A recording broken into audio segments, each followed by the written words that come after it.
Bonjour, je suis Paul Bobin, directeur de projet chez OPO. D'un côté, l'industrie pharmaceutique dépense toujours plus d'argent dans la R&D, et de l'autre, elle continue de considérer l'exécution comme secondaire.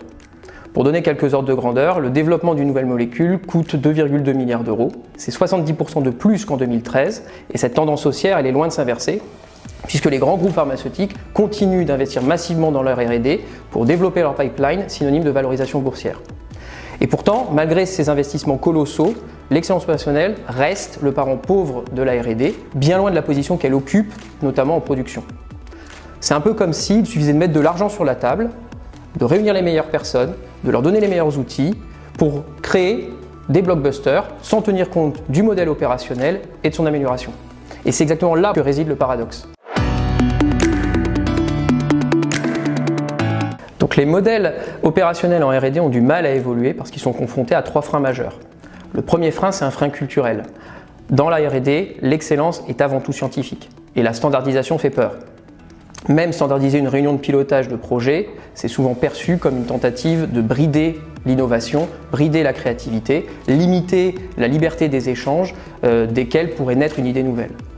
Le deuxième frein, c'est un frein conceptuel. La recherche, c'est un monde où la répétabilité est faible, la variabilité est forte, et donc contrairement à l'usine où on va chercher à éradiquer l'incertitude, les départements de R&D vont plutôt devoir composer avec cette incertitude et l'apprivoiser. Ils l'apprivoisent en multipliant les options, en étant capable de couper rapidement des branches moins porteuses et en prenant des risques mesurés et calculés de manière à pousser des innovations sans forcément avoir toutes les datas disponibles pour le faire. Le troisième frein, c'est un frein réputationnel qui est lié essentiellement à la tentative ratée d'importer les outils du Lean développés pour l'industrie dans un contexte R&D et donc sans tenir compte réellement de ce contexte. Résultat des courses, aujourd'hui les modèles opérationnels n'évoluent pas, l'excellence opérationnelle ne parvient pas à pénétrer la R&D, non pas parce qu'elle serait inutile, mais tout simplement parce qu'on a préféré copier des outils au lieu d'adapter des principes. Donc pour réussir à implémenter de l'excellence opérationnelle en R&D, il y a trois étapes principales. La première, c'est de partir des besoins business. On prend les besoins business, on les décline dans l'organisation. Une fois qu'ils sont déclinés, on a deux objectifs. Trouver les bons principes de l'excellence opérationnelle connectés au contexte R&D. Typiquement, on arrête de parler de juste à temps qui n'a pas de rapport avec la R&D et on préférera parler de échouer vite. D'un autre côté, on identifie les bonnes initiatives pour répondre à ces besoins business. C'est comme ça qu'on assurera d'avoir de l'impact.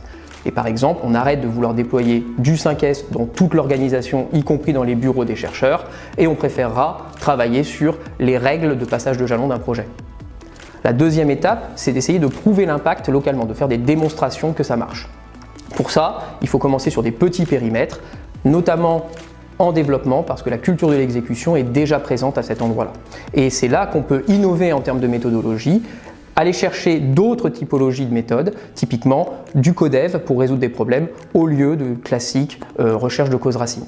Et puis la troisième étape, une fois que l'impact est démontré, on systématise l'ensemble, on développe une organisation qui va venir supporter la généralisation des initiatives dans l'organisation. Pour résumer, il s'agit de connecter l'excellence opérationnelle à la stratégie pour en faire un véritable levier de mise en œuvre de celle-ci, prouver l'impact sur un petit périmètre, puis systématiser l'ensemble. Parce que l'excellence opérationnelle, ce n'est pas une méthode, c'est une ambition qui s'applique à toutes les activités, bien sûr pas au même niveau que l'usine, mais à un autre niveau, dans la gestion de risque, dans la gestion de projet, dans la gouvernance. Et c'est là que résident les gisements d'amélioration qu'il ne tient qu'à nous d'aller chercher.